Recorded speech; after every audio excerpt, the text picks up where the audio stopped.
Geraldo, you do this every time. This is such garbage, and I'm really getting sick of it. You play this emotional game with the audience and use your position of responsibility to put out misinformation and BS. You did it on the police. I want to make it pretty clear. I meant what I said. I mean, if the company pushed back, I wouldn't be here today. That's a fact. Your office says that you invited black and brown journalists to this round of interviews. Why? Well, look, I think in this one day, when we are looking at the 2-year anniversary of my inauguration, as a woman of color, as a lesbian, it's important to me that diversity is put front and center. Yeah, it's the high holiday of Lori Lightfoot's inauguration. I mean, don't we all celebrate that day, commemorate that day? It's important. That's the day we separate the reporters by race and give half of them access to the psychotic mayor, and half of them have to pound sand. Oh, man. Speaking of pounding sand, Alice Shattuck, we have a lot to talk about. This Maddie in the Morning stuff, it keeps happening. If you listened to us yesterday and you're not from this area, then you'll know who we mean. Local morning zoo talk show host, music show host on what's left of the terrestrial adult contemporary station, whatever. Yeah, it talked about Demi Lovato yesterday and got in trouble for management and walked off. So he's back today. They came to a truce, he and management, but I don't know how long it's going to last because he is still Ripley. We're going to get to that in a moment, and like we said, we'll get to what's there to say about Lori Lightfoot. And she only sees black and brown reporters. Well, that's a very normal, non-racist thing to have going on. At least it's like not dog whistly racist, not a nod and a wink. It's like the real uncut stuff. No? Yeah, no, I only talk to reporters of certain races. That's just what I do now. It's good for us to see the real uncut stuff. And it's just like with our daughter's softball game last night, I was glad that the other team had really good hitters because it's good for them to experience like a line drive and a shot to the outfield. It's good for them to experience a pitcher who can really pitch fast, like girls softball fast. And so that is that was the upside to the 28-0 loss last night. But the downside to the loss, I want to get right back to because almost 24 hours has passed for me, so I've been able to. It's been on my mind for a while, so I'm kind of used to it being there. But I haven't talked to you guys since yesterday, and uneffing believable that what happened at the game again. When I walked to the game, I said, Sally, to my daughter, I said, good news, there's no more mask mandate in Massachusetts. As of yesterday, the masks are gone. From all playing fields, this and that, all gone, whatever.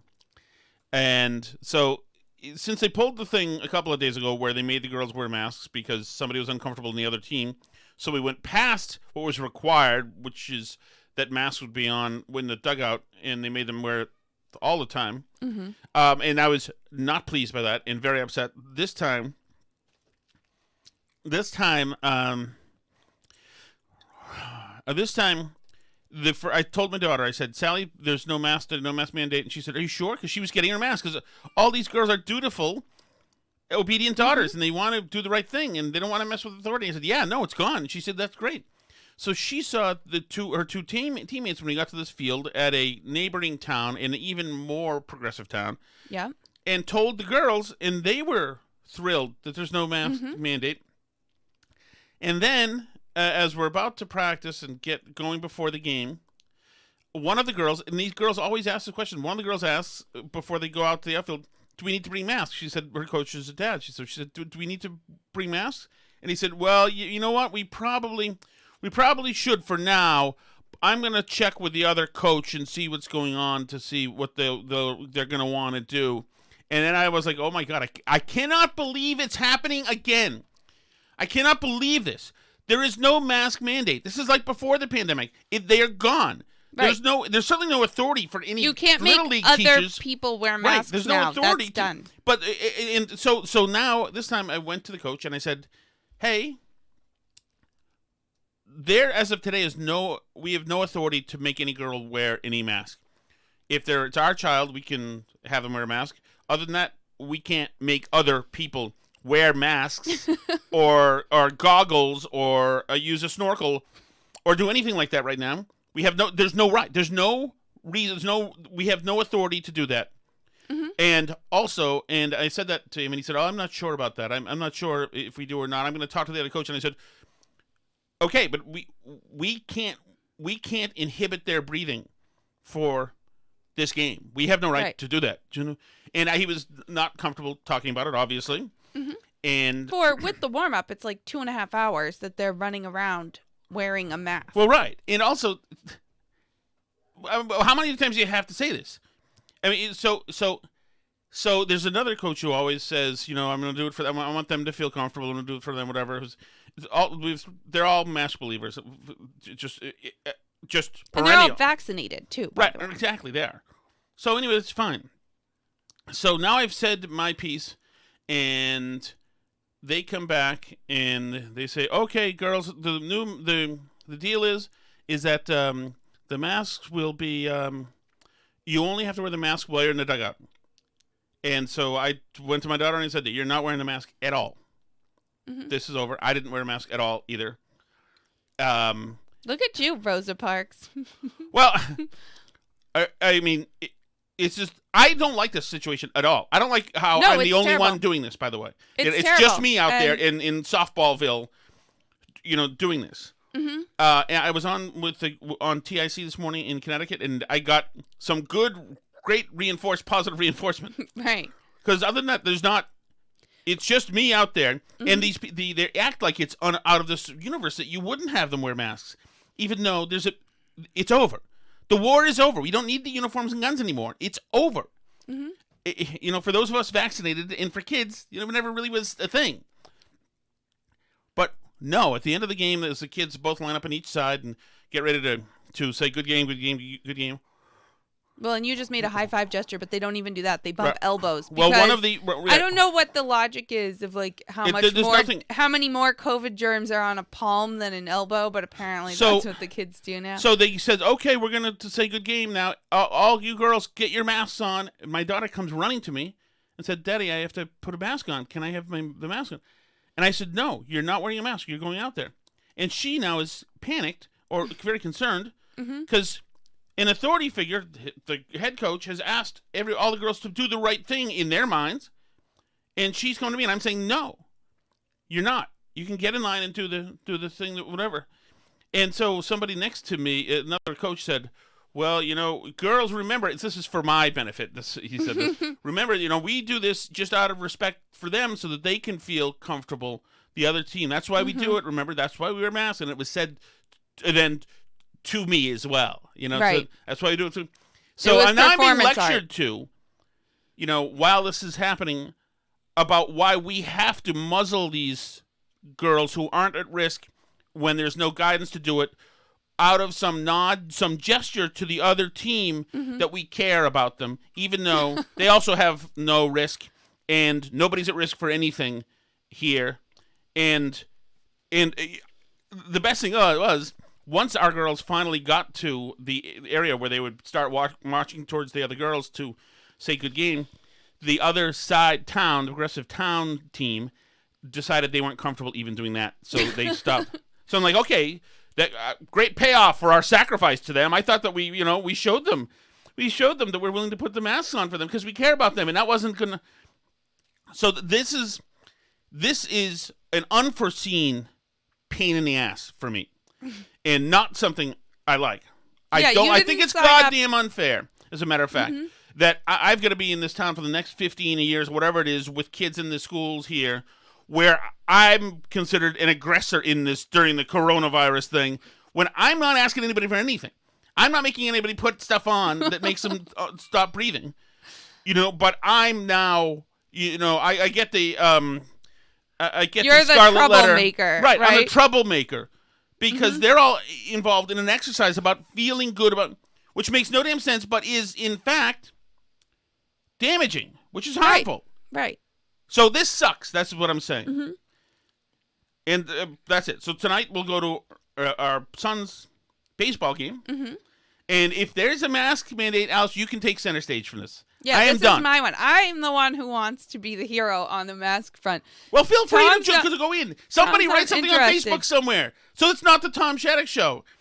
Jeez, I can't believe. I mean, I'm doing the very minimal thing here. Mm-hmm. Of just not wearing a mask. And not letting my daughter wear a mask. Right. Because you don't have to. Because the people who talked about the magical mask in the first place have now ended the magical mask period. I don't know when it was during. Somebody said today, a good commenter is like, it was always follow the science for the last year and a month. Mm-hmm. Science mask, science mask, science mask. Now the science says no mask, and nope, no more following the science. No. Now what kind of endeavor is this? A religious endeavor? Well, I'm and serious. that's the thing. You're laughing. I hate this. Well, I mean, it always was a religious endeavor. Doesn't that just tell you that the entire follow the science thing was always just about using science to do what we want? And I follow science as long as it aligns with what I want. But once that stops, I'm just going to continue to do what I want and try and make you do what I want too, on the basis of nothing, because this is just what I feel like anyway. How do adults think this way? You have to be so clearly lacking like critical thinking. Mm-hmm. You can't. This doesn't jive. Mm-hmm. It doesn't. You can't. The math doesn't work. I think I said to you sometime in like mid-March of last year that I was getting really sick of the phrase "out of an abundance of caution."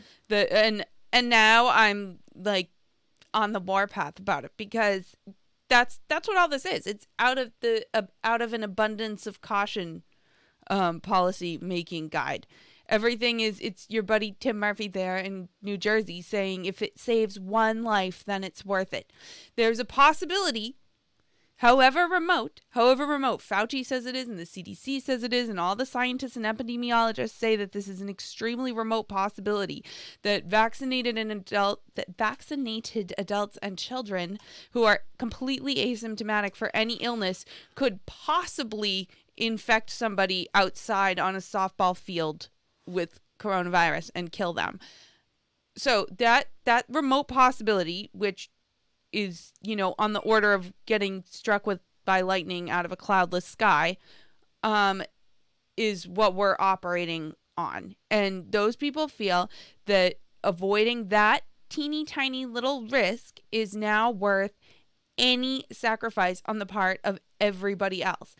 Not just it's worth it. If the guy who's in the New Yorker article who wants to wear his goggles and his face shield and his double masks for the next 5 years, even though he's already had coronavirus and he's fully vaccinated, like, fine, go ahead. I'm not stopping you. But they have a religious belief that this saves lives. That if we make all the people on the softball field put on masks, that lives will be saved. So, when will they let go? When does it end? I don't know. I mean, I think that people who don't believe in their religion just have to keep not wearing masks around them. But it's not just religion. It's not that religious. It can't be, because, Alice, the clergy has told them that the mask can go now. So they have departed from guidance from the theological leaders. Mm-hmm.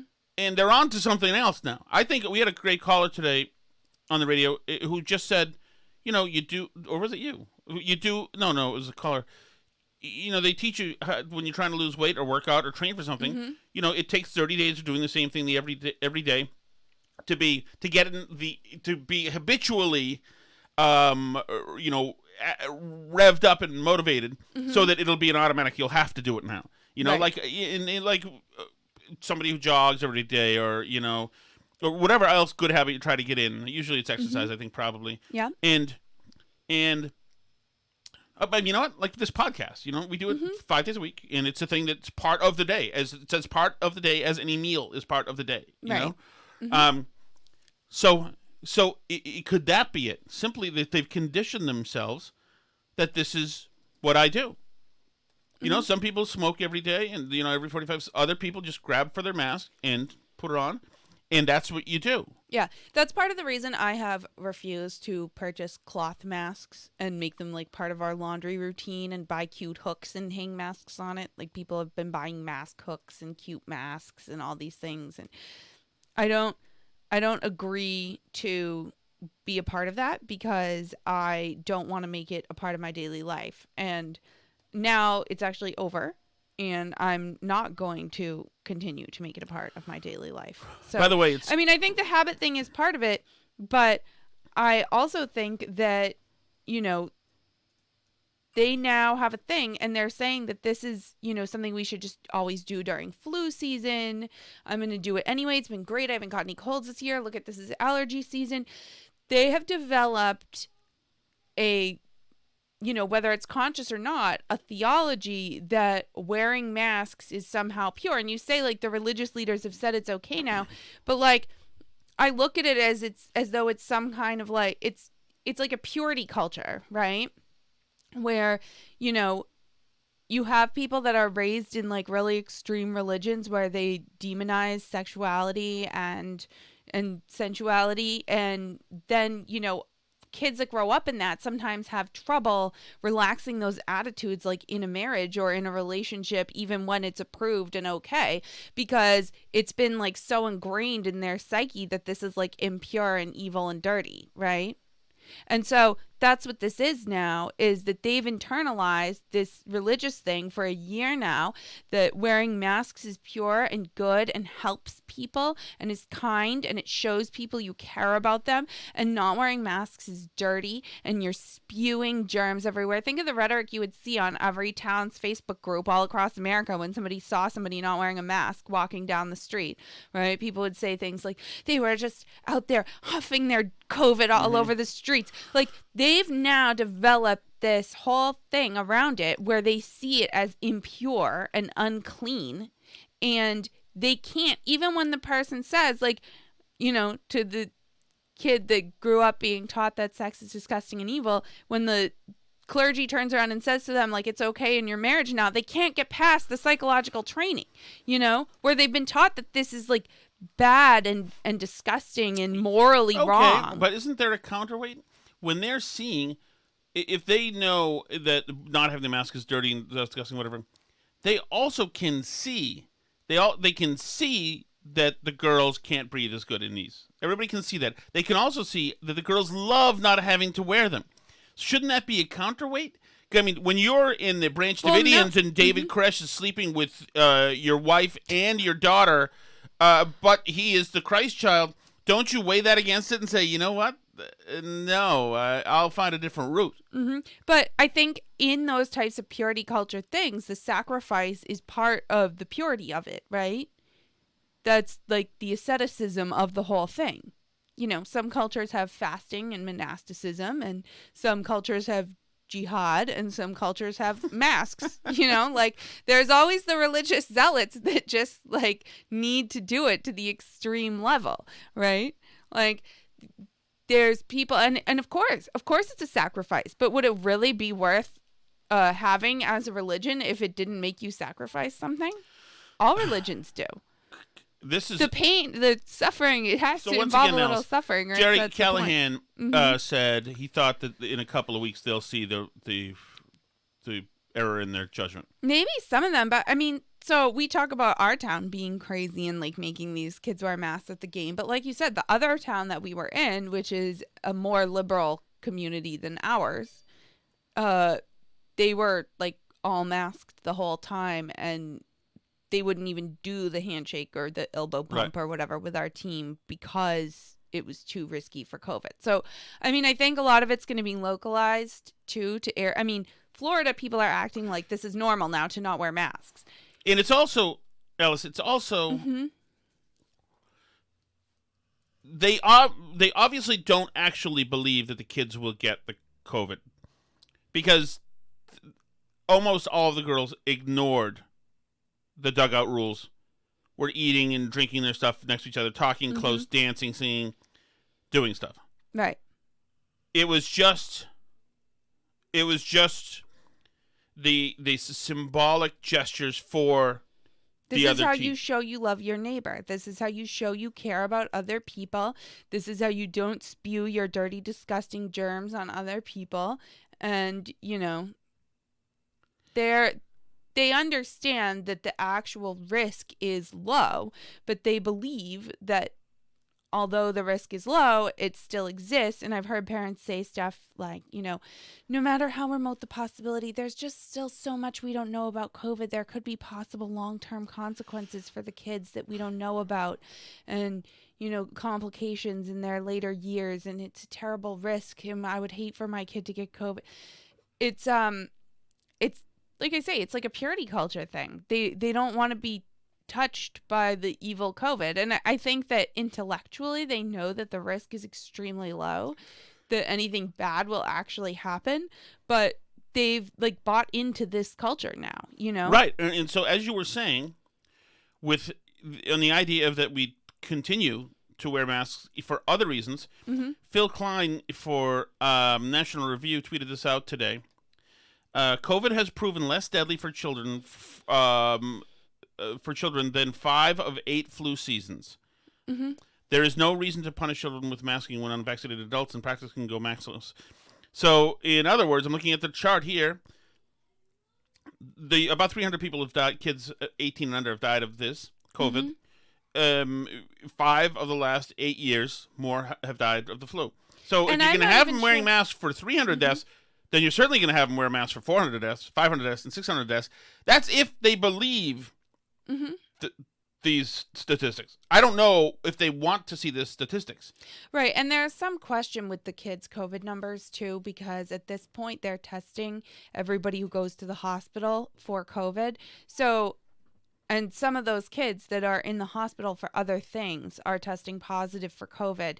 So I saw an estimate recently based on 2 different papers that the estimate of kids hospitalized for COVID, and I'm not sure how they're calculating the deaths, so I'm not sure how that factors in, but I know that the kids' hospitalization rates for COVID, they believe that probably 40 to 50% of those hospitalizations were initially for something other than COVID, and they just tested positive, possibly totally asymptomatically. Right. So 40 to 50% of the kids hospitalized, quote unquote, with COVID in these papers that they're citing, they're saying there were no symptoms of COVID at all. So, okay. It's clearly ridiculous. Just a footnote, Alice. We have been calling the governor of New Jersey, Tim Murphy, for 2 days. It is Governor Phil Murphy. Phil Murphy, sorry. It's okay. I was doing it too. Okay. Yeah, I copied you. All right. Shall we move on to Maddie Siegel? Yes, let's talk about Matt Siegel. So everybody knows the story from yesterday. We just talked about it as well. He went nuts yesterday because he dared to have fun with Demi Lovato's story, and management yelled at him. He walked off the air. This morning he was back on the air. He had returned, and here we go. Will Maddie in the Morning be on the airwaves tomorrow? The question comes as the Boston radio show host threatened to quit on air. I'm here. Good morning. Good morning. A bit of a buzz yesterday, Lise. It was quite a whirlwind. Yeah, I would say so. Basically, to review what happened is that I was on a roll. I haven't been on a roll in a long time. I mean, it's obvious, I've been frustrated. Be the judge of how much of a role he was on. And, we've been doing a lot of stuff on the radio that I don't care about. I'm not interested in, and I like hearing this. I like hearing him, be honest. Yeah, a lot Right. of stuff we don't care about. Of course you don't care about it because you're 71 years old giving away One Direction tickets. Like, why would And you care? he was living in Florida, and I was listening back to you talking to Kirk and Jerry yesterday, and them saying that he rolls in there 5 minutes after the hour and is ready to start the show. He doesn't do any show prep. He's just showing up and letting them play stuff for him and reacting, basically. Right. I've been frustrated. Yesterday, I did a show where I wasn't frustrated. I was really having fun. I thought I was being funny. I mean, it's hard to judge, but, basically, you can tell when you're on. And so I was really having a good time. And then, I stumbled onto a topic that is a sensitive one with Demi Lovato, and I was upset with her and her statement about the pronouns. I thought it was ridiculous, and I talked about it, and I told jokes. I mean, that's what we do. It's a jokey show. Anyway, here's the point.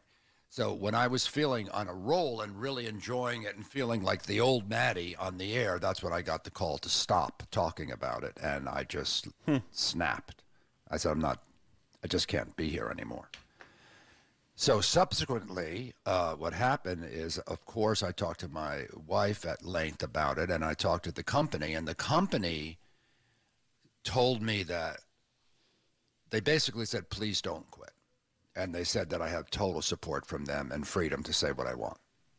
So I kind of won that battle. And then my wife told me, she said, I don't want you leaving.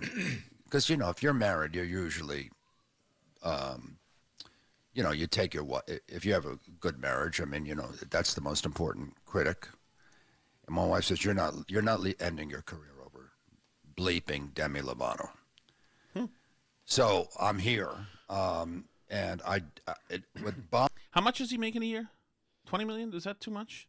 I think somebody said like $1 million, but I don't know. Was that? It It's seems got to be low. more than that. I would think it would be higher, but I don't know. Bothers me is that some of the national press that I got said, well, maybe it's a radio stunt. Oh, there was no radio stunt. You were looking at my eyes when I wanted to quit. So that bothers me that some people thought that this is just a gag. This is not a gag.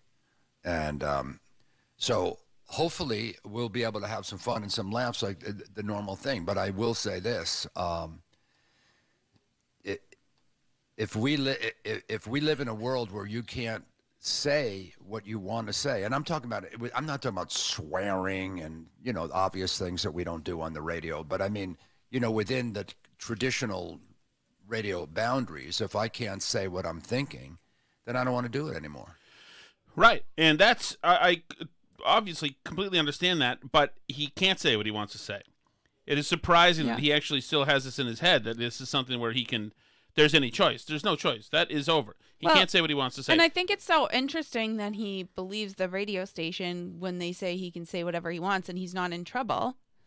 Right. And he's still calling Demi Lovato her in this. And right. I think that tomorrow is his last day between you and I. So let's keep this going. Oh, by the way, just before we do, he also, when he said that he was in a roll and he was rolling, and then they called him and yelled at him, you can imagine that. You find the zone and he's really going and he's happy because he hasn't had his edge for a while and he's hitting his stride again. And then some know-nothing programmer calls you and says, there's some worries, concerns about the subject matter. Two people on Twitter said you're transphobic and... Pathetic. Here's the thing, and I know Bex is on the other side of this one, and this is something Bex is going to have to deal with, but everyone has an opinion about what's happened and what you can and can't say. And then it's 100% the Bex is his executive producer / co-chair. Right. Emperor's New Clothes. And if you don't know the story of the Emperor's New Clothes, Google it. That's what it is. Somebody, I don't want to say I'm a big deal because I don't think like that. You know that. You made He may have said something to the contrary yesterday during his rant. He may have listed a bunch of famous radio hosts and then said he's greater than them all. Dave Maynard. These are people who were out of it before you were alive, Alice. But somebody had to say this is ridiculous. And the company was like, what? You can't talk about that. But you know all about it with your kids in schools and colleges. And it's like somebody said, are you kidding? Like life's not complicated enough. Now you're telling young people they don't know what they are. It's like, please. Oof. You know what I'm saying? Hey, this is Will Ferrell, and you're listening to Maddie in the Morning. I don't know if you know this, so but here's where they cut him off he's and kind go to of break. a big deal. Oh, stop. Justin, not playing those stupid things. And we're going to go to break because Maddie's starting to talk about the trans issue again. Oh, so is that so interesting? Is that even him saying, Justin, stop playing those stupid things? That was him saying, Justin, stop playing those stupid things. No, I know. No. But was that part was it of... old? Is it that could have part been old. of the... what do you call those? What are those liners called in radio that take you into break? I forgot. Anyway, that could have been... Yeah, that would make sense, actually. Because if not, he just stepped on him. And you would never let a board op step on you like that. So that's very interesting to me. All right, let's see what else we've got for Maddie in the morning. So then he circled back to the topic later in the show. I don't know. Well, I'm going to play what I have. We've got 2 more cuts. Does that sound right? Yep. Okay. I want to make it pretty clear. I meant what I said. I mean, if the company pushed back, I wouldn't be here today. That's a fact.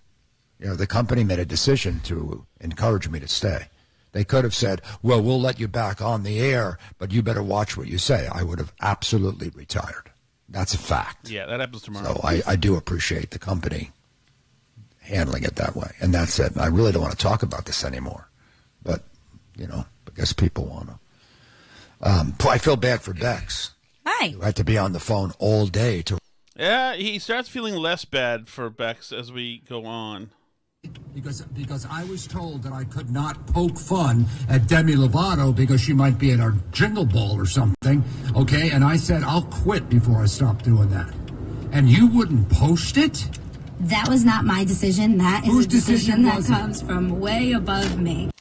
Tell people what's going on here. So, we talked about his show yesterday and him walking off and the whole thing. And normally they put up a podcast version of the show afterwards. Yesterday, nothing was posted from yesterday's show as a podcast version. So none of that exists. Still, the only audio anyone has is that terrible audio that you heard us playing yesterday. That's like in someone's car with a kid and all kinds of stuff going on. That's all that exists of that right now because iHeart has put up nothing. And so he apparently, because he only shows up for work after the show's already started, didn't even know that it hadn't been posted. So he's finding out now, live on the air of the show, that his producer didn't put up the show because she was told to by iHeart, obviously. And he is not pleased to make this discovery on air today. Right. And, you know, she's his producer, so he expects some loyalty to her.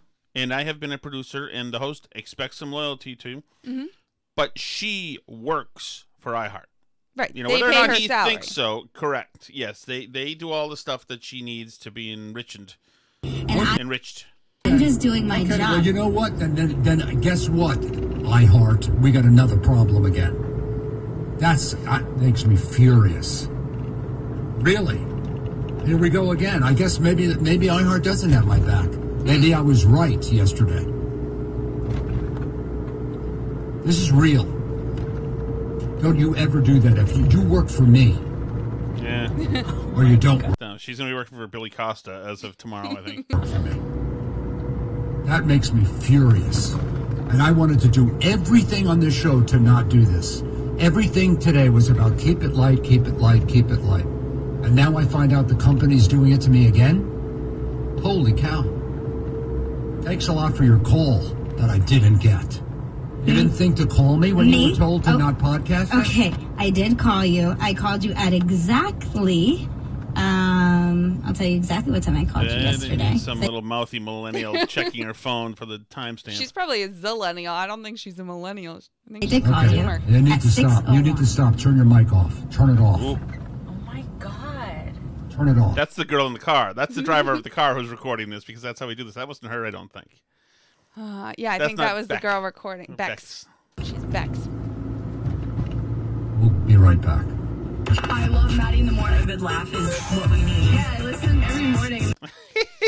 So I don't know why he went and made it so easy for iHeart too. Because if he had just stuck with sort of little side eye comments about Demi Lovato and not using their pronouns properly, then he probably could have hung on a little longer and they would have still thrown him a retirement party and stuff. But with him doing this to an employee who works under him, he is going to be in trouble, and they're going to be able to use all the HR stuff to make it his fault and get rid of him faster and make him look bad out of it. Well, he's going after her. He's gone after the program director, and he's gone after iHeart Brass. The company. So he is shooting his way out of there. Mm-hmm. And who knows? Who knows what'll happen? But it just shows you the power of this hugely niche issue, which is more of almost completely more a psychological, it's a psychological problem here. It's a social contagion problem, more than it is an actual, a mental health issue. I guess it's both. This is a, if you read anything about this, about some of the great writing that's been done on this, girls tend to do this in packs. Same kind of girls who would all get, earrings together, do this in packs and do this together. Yeah. Same kind of girls who cut, which was a big thing when I was in high school, would do eating disorders. Exactly. They all do it together as part of this empathy thing, play, whatever it is. And whatever. But it's not Matt Siegel's job to have to make every accommodation, including in logical thinking, to be allowed to work with these people. If you've got the niche problem and the 329 million of us don't, you can make the adjustment. Right. The rest of us don't have to bend to this new messaging and new illogic. Well, right. And I think, I think there's an argument just for, having a civilization and a society and social cohesion that if adults decide to do something and get surgeries and whatever and tell us that they want to be called a new name or whatever, I think that it's possible to accommodate that, in a workplace and go about our business without having to make sure that everyone necessarily believes in your whole thing, because you're not going to get, it's possible to have a society where people are polite to each other and nice to each other, and not everyone believes this stuff, because you're not going to be able to get everyone to believe in these transgender, in the truth claims themselves of the ideology, right? These aren't provable scientific facts. We were talking about mask religious beliefs earlier. These are religious beliefs about what it truly means to be a man or a woman or they or whatever, right? And I don't buy into that philosophy of the universe. So you're not going to be able to convince me of that, and I'll be as nice as people want to people in my day-to-day life. That's fine.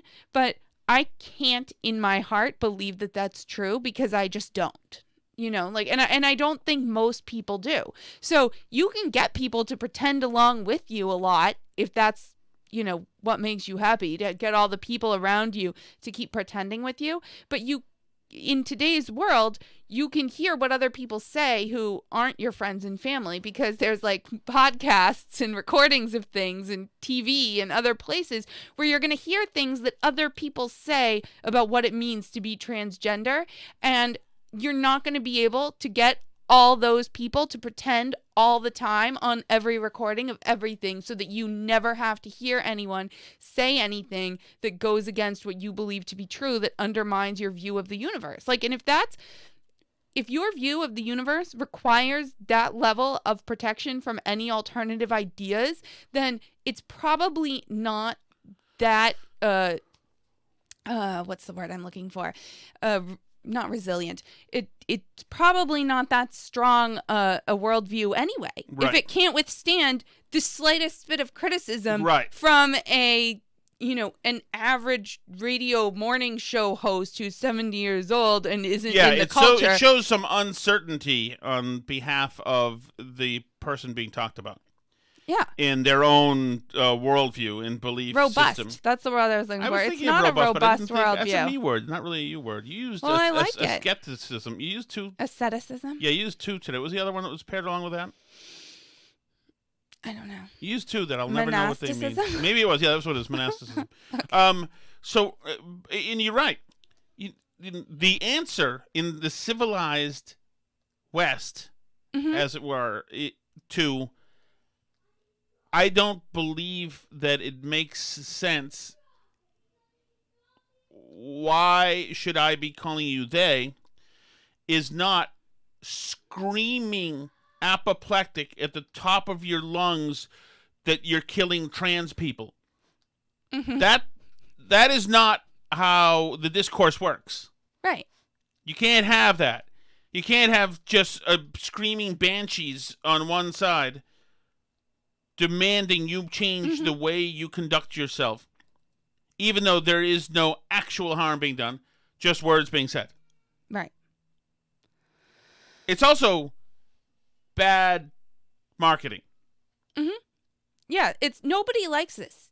Look you have somebody, I believe Matt Siegel of Maddie in the Morning is a liberal, I'm pretty sure, because he spent last year being in trouble for criticizing Trump, which is also ridiculous, by the way. I also don't support that. Someone commented, like, right-wing cancel culture is so powerful. And I was like, are you crazy? Nobody's trying... who gets canceled for saying bad things about Trump? Alice, that's a good jumping off point.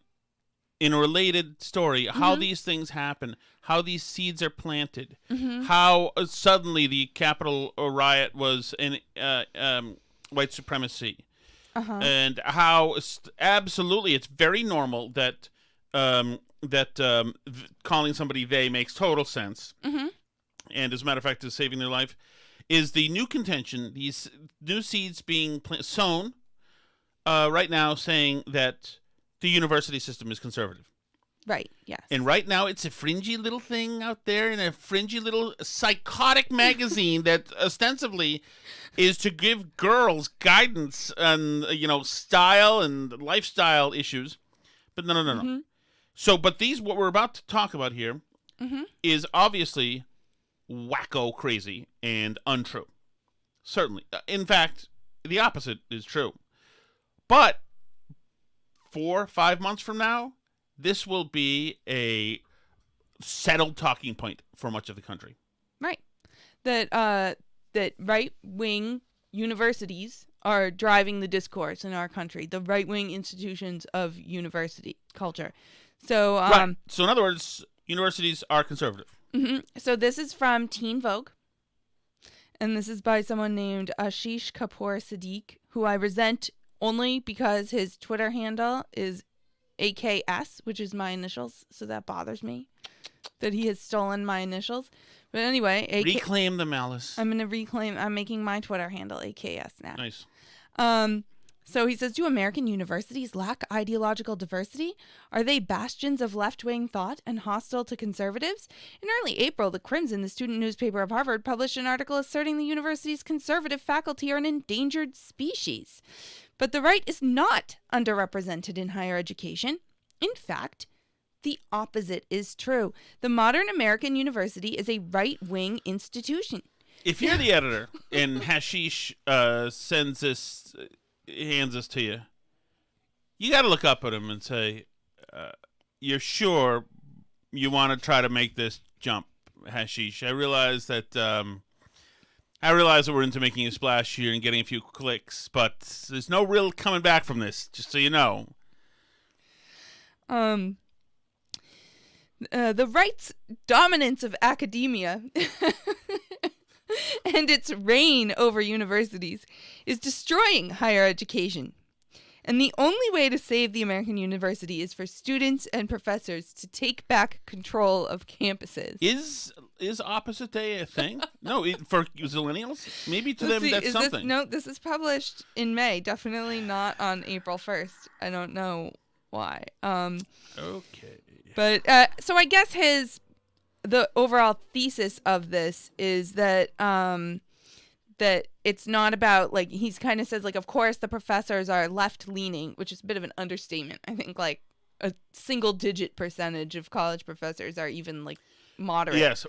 And so, but he says, those who believe a university's ideological character can be discerned by surveying the political leanings of its faculty betray a fundamental misunderstanding of how universities work. There's no Democrat way to teach calculus, nor is there a Republican approach to teaching medieval English literature. Are you bold bleeping me, Hashish? There sure is. Social justice is strewn through every it's everywhere. Discipline now. Yes. I mean, with no Republican approach to teaching medieval English literature. I mean, I routinely see people on Twitter who are like medieval scholars or, I mean, random things who sit here and tell me that, like, Black people were common in medieval England because there's, like, one tapestry where the people are kind of tan somewhere. Yeah, I know, and Da Vinci was trans and whatever. It's It's all idiocy. It's all. The fact that this kid doesn't see it tells you all you need to know. I mean, there's people writing papers about how Beethoven was really There's black. no fish in the aquarium. Okay, Hashish, you want to say that? That's fine. But he says that gauging the political preferences of employees is an impoverished way of understanding the ideology of an institution. To actually do so, you must understand who runs it. And in the case of the American university, that is no longer the professorate. So then he goes on to say that faculty once controlled universities, but they no longer do. Now they're run by these powerful boards, which in a sense is sort of true. Harvard's now a trust fund with a school attached to it. Well, first of all, it's not run. Colleges aren't run by professors. They're certainly run by faculties. Mm-hmm. You know, your what officers are they called? The making sure that you're compliance officers. Mm-hmm. Your compliance officers have a lot of power. You know, they're the ones who get to set up the tribunals, not the old Marxist professors. Mm-hmm. That's yesterday's news. Right. So his feeling is that the boards of the colleges are more conservative, and that they probably do more conservative, lean more conservative sure. than the professors and the students. Because you have to be able to comb your hair and shower in order to go fundraise to bring some money into the college. Right. So if you're dealing with these like huge hedge funds that are attached to these universities, then you're going. You need normal people. Yeah, not adult children to talk to them. Yes. So these people tend to be more moderate, although they are still not generally They're all Democrats. Republicans. Yes, exactly. But so he cites as an example the fact that Nicole Hannah-Jones of the 1619 Project recently was made this like special chair, this endowed position at UNC Chapel Hill to teach some class on race and whatever, I don't know. And really, a class on race? Yeah, so she's doing this, documenting the history of slavery in the U.S., blah, blah, blah. Anyway, so often the person with this, like, special chair, it's like an honorary position. It's like... Anyway, she didn't get it. No, she got the job, but she wasn't given tenure with it. So she is fireable. So actually, it's a 5-year contract, and then they'll review. But tenure is forever. Tenure means we're not going to fire you ever. So... people are outraged, and they feel that this is a slight on her because she's black. Of course it is. Another example of this, bringing the two worlds together, is tomorrow's Substack that I'm writing, tomshattuck.substack.com, is on a professor called Jennifer Ho. Okay.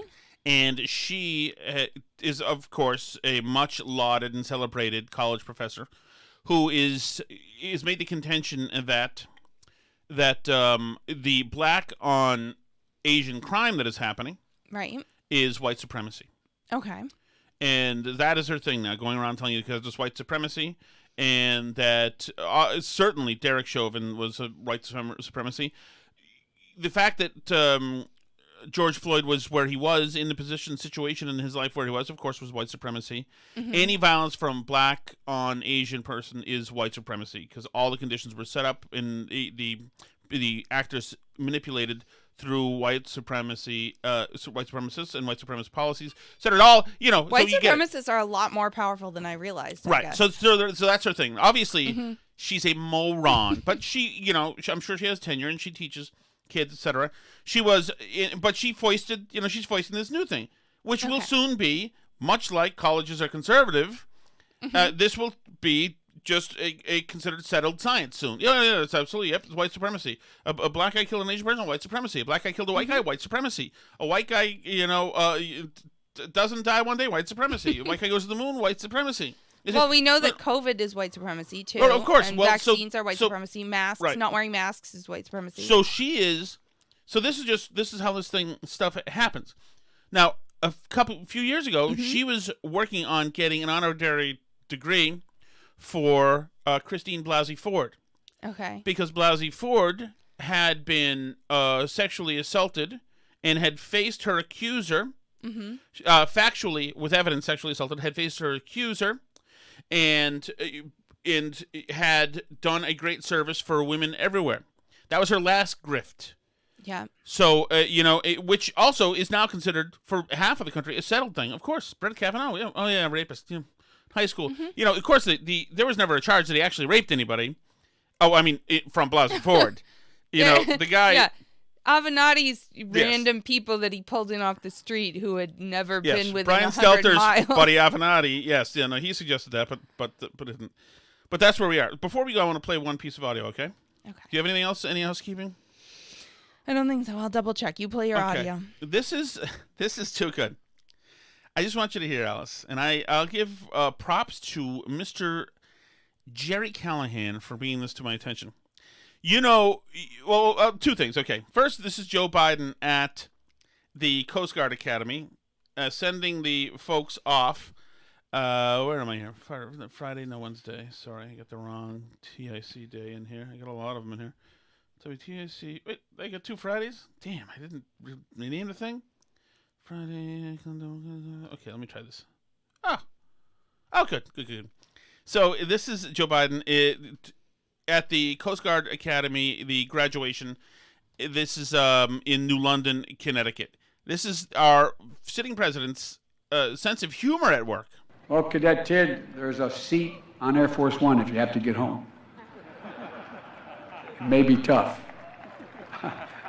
I can only assume that you will enjoy educating your family about how the Coast Guard is, quote, the hard nucleus around the Navy forms in times of war. So now that's a punchline. Mm-hmm. So now Biden's looking around, and he's not pleased with what he sees. He's not getting the ruckus applause. You're a really dull class.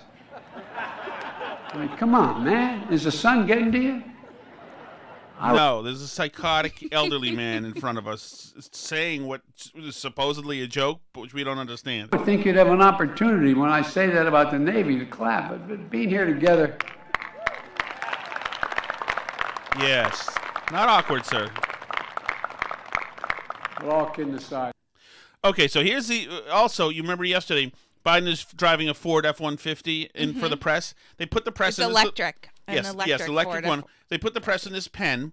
They let Biden drive around. There's a guest driver on the other side who's really driving for obvious reasons. And so what's supposed to happen is they're supposed to pull up in front of Biden, in front of the press, and he'll take a few questions. Now, he does take a few questions, but listen to what he says here. This is one of the reporters asks an actual question. Well, the rest are drooling all over him, and this woman gets the dog-faced pony soldier treatment. Mr. President, can I ask you a quick question on Israel before you drive away? No, you can't. Not unless you get in front of the car as I step on it. What? I'm only teasing. Oh. Okay, here we go. You ready? See it, sir.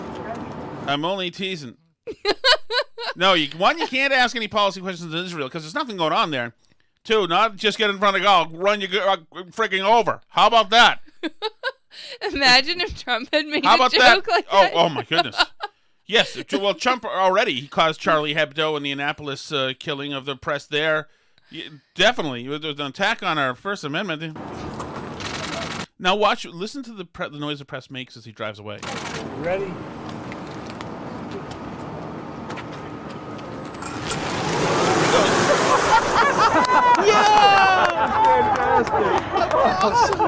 All right, our best test driver ever. I heard a verbatim of Holy Escort. That's right. He is so cool.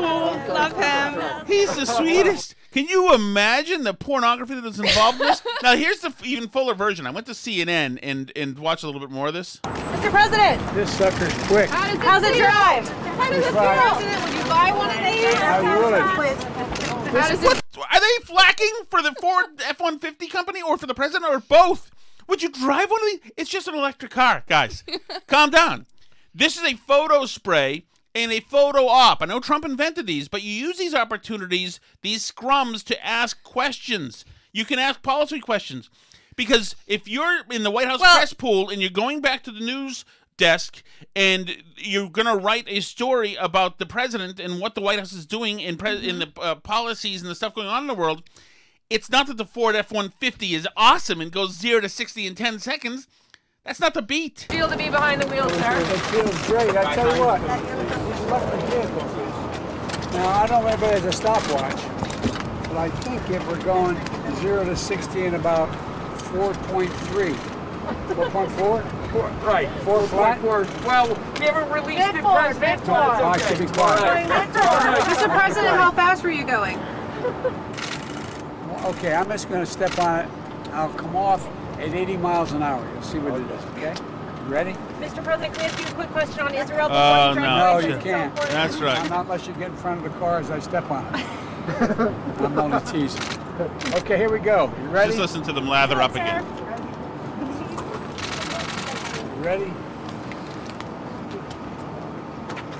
Go! Wow! He went really fast. All right, our best test driver ever. I heard a verbatim of holy S word. What a pit of prostitutes. My goodness, can you imagine that? But that's where we are. That is our press currently. Crazy week, everybody. Speaking of the press, are you going to play Geraldo? I was not going to. You're not going to do it? We don't have to. He got in another fight with Bongino, which my view is that they're doing this on purpose. Oh, now, I think they love each other. I think they love each other. Israel needs to win the war against terrorism and terrorists that are firing rockets at their people. Dan Bongino. Let's kill all these children. Dan.